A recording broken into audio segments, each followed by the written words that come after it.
Police step up reassurance patrols in North London after ribbons remembering the hostages of the 7th of October attacks are removed. We want one day to remember our hostages, our family friends. One day. Can you give us one day? But no.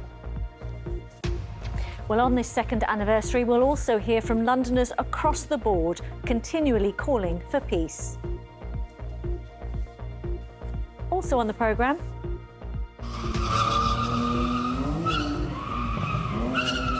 the hobby that petrol heads love but locals loathe, the supermarket car park that's become a magnet for late-night car meets. And go to an allotment in Hendon, they said.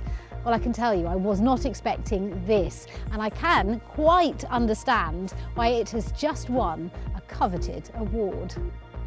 A man who caused travel chaos after trespassing near Clapham Junction station has been jailed for 8 weeks. 42-year-old Anthony Andre went onto the tracks last month, resulting in dozens of trains being cancelled and hours of delays for passengers. The Metropolitan Police say they've dismantled an international gang that could be responsible for exporting up to half of all the phones stolen in London. Officers say 18 suspects have been arrested and more than 2,000 stolen devices recovered as part of the UK's biggest operation against phone thefts. A Tesco store in Bromley has been plagued by late-night car meets, disturbing residents in the early hours of the morning. Drifting and antisocial behaviour in the supermarket's car park has left families feeling frustrated and exhausted. Tesco says it's working proactively to stop antisocial behaviour. Neighbours say the noise has disrupted sleep and affected their work. There have been residents in this area who've been kept awake at night until 4 a.m. Because of these late night car meets that are taking place over the weekend. And this is wrong. Look, it keeps people up at night. It prevents them from having, a normal day's work the following day.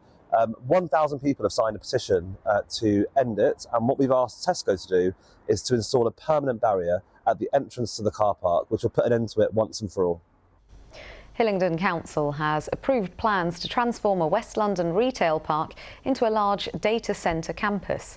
It'll be managed by the telecoms provider Colt Data Centre Services. The first of 4 phases will see the smallest of the 3 data centres built, reaching around 12 storeys.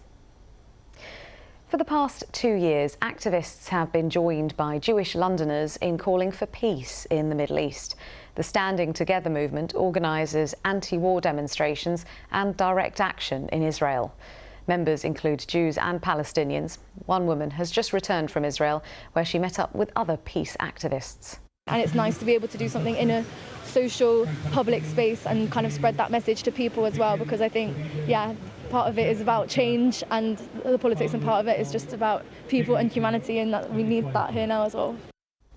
Network Rail has announced that London Waterloo, one of the UK's busiest stations, will be closed to trains between Christmas Day and December the 28th. South Western Railway trains will be subjected to a reduced timetable between December the 29th and January the 4th. Network Rail insists that this period is the best time for engineers to carry out major projects.